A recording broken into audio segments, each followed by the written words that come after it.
Hello everyone, welcome back to Aspararia YouTube channel. Alright guys, so yeah, in this video I would like to share you a tutorial on how to save contact to Google account on Poco M7 Pro. Alright guys, so yeah, for those of you who still save the contact number to internal storage on your cell phone, so that not strong enough guys.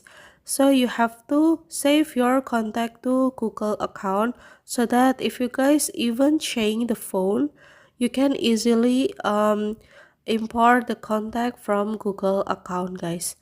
And how to do that is very easy. So yeah, without any further ado, now let's get started to the tutorial on how to save contact to Google account.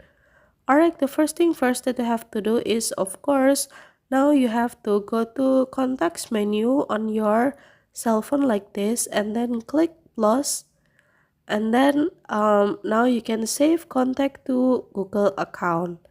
And then this is randomly, I will give a name and also the number is random.